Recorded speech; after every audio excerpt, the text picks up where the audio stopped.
శ్రోతలకు నమస్కారం. మంత్రజాలము కార్యక్రమమునకు స్వాగతం.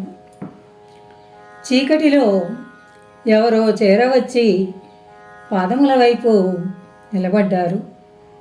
సుదీర్ఘ బలిష్టదేహుడు, తిలతండుల న్యాయమున నరసిన కేశపాశము, భుజములపై నల్లని ఉత్తరీయమును కప్పుకొని ఉన్నారు. పాము బుసగొట్టుచున్నట్లు నిట్టూర్చుచున్నాడు. సేనించియున్న మూర్తిని పరికించి చాలా తడవు వేచి నిలిచినాడు. కానీ ఆ మూర్తి అది గమనింపలేదు. అస్తమించిన సూర్యునితో కనులు అర్ధనిమీలితములు చేసి ఏదియో గాఢముగా ఆలోచిస్తున్నట్లున్నది. ఆ అంతర్లోకముల అలజడికి కారణమేమో. కృష్ణ కృష్ణ వచ్చిన వ్యక్తి పిలిచినారు. కృష్ణుడు కనులు తెరిచి మందహాసము చేసి లేచి కూర్చున్నాడు. ఏమి ఆలోచిస్తున్నావు? యాదవుల భవిష్యత్తు. ఏ యాదవులు? ఇప్పుడు మన దౌర్భాగ్యులు 2 రాష్ట్రములుగా చీలిపోయిరు గదా. విశాల యాదవులా, ఒట్టి యాదవులా, ముసలమున అవ్వలివారా ఇవ్వలివారా, ఇద్దరును నా డొక్కలోని వారే కదా.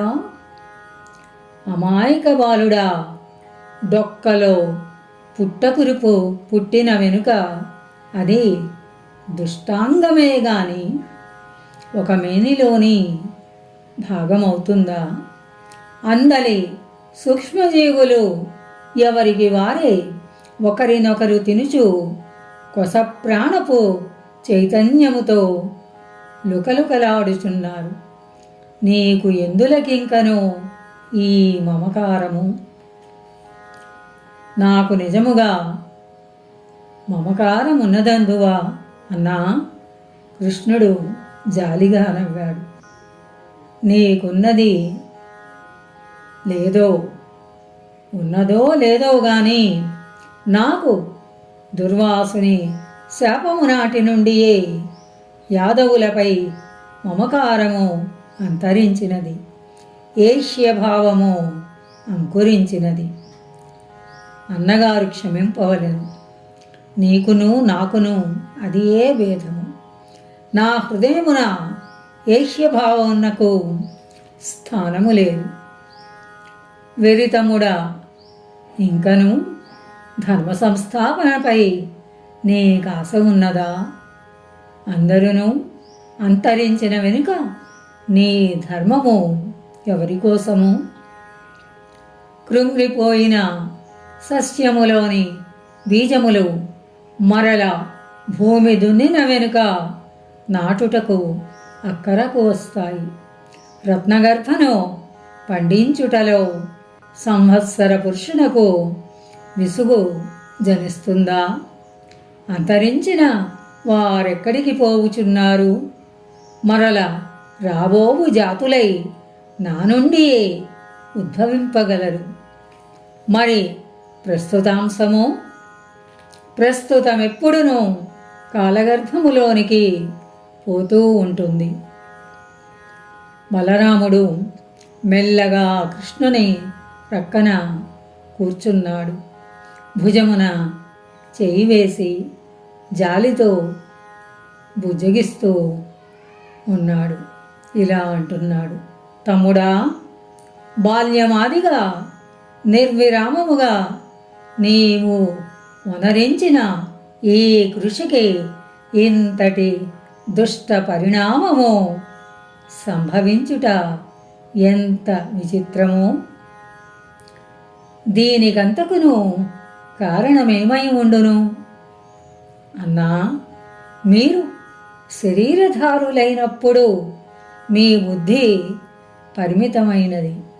అతీతమైన అంశము మీకు సహజముగా అవగతమే అయినను దేహబద్ధమై తాత్కాలికముగా విస్మృతి చెందినది.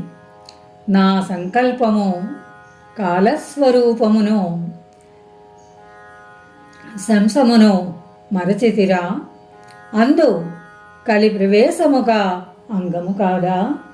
మహాభారత యుద్ధానంతరము యుధిష్ఠిర పట్టాభిషేకముతో ధర్మ సంస్థాపనము జరిగినను కలి ప్రవేశము కూడా జరిగినది. వాస్తవముగా జరిగినదందువా దుర్వేచ్యమైన కర్మభూమికి అందును నీ యోగమాయచే పరిరక్షింపబడుచున్న యాదవ కులమునకు కలి ఎటు నుండి సోకెను? నేను యాదవులను పరిరక్షింపలేదు. వారు నాకు ఆశ్రితులు కారు, కేవలము నాతో సమకాలికులు. వారి వ్యక్తి స్వాతంత్ర బుద్ధియే కలికి తావిచ్చి వారి విచ్ఛిన్నతకు కారణమైంది. వాయవ్య దిశ నుండి పాశ్చాత్య ఖండవాసియగో కాలయవనుడు దండెత్తుటయే కర్మభూమి రాహుగ్రస్తమగుటకు కారణమైనది. కృష్ణ బలరాములు లేచి నిలబడి మెల్లగా వనకుంజాంతిక పదమున పాదన్యాసము చేయుచున్నారు. శ్రీకృష్ణుని పాదుకుల చిన్ని సవ్వడి స్పష్టముగా వినపడుతోంది. అంతలో బలరాముడు నిలిచి, కృష్ణ, పుణ్యశ్లోకుడగు ముచికుందునిచే కాలయవనుని చంపించి లీల చూపించావు కదా, మరి కలింకను ప్రవేశించినదెట్లు? తాంబూల రాగరంజితమైన పలువరుస కెంపు కాంతులు రంజిల్లగా మందస్మితము చేయుచు శ్రీకృష్ణుడు ఇలా అన్నాడు. కాలయవనునితో కలి రాలేదు, కలియే కాలయవనుని ప్రేరేపించినాడు. కాలయవనుని చంపుటతో కలి ప్రకోపము హెచ్చయినది. యవన దేశము నుండి వాడొక్కడే రాలేదు, 3 విధములైన మహాసేనలను సేకరించుకొని వచ్చాడు. మాట మాత్రమేలా చెప్పవైతివి? మట్టుపెట్టుటకు జవసత్వములు ఉన్నవారే కదా మనవారు. స్వస్తి సశేషం.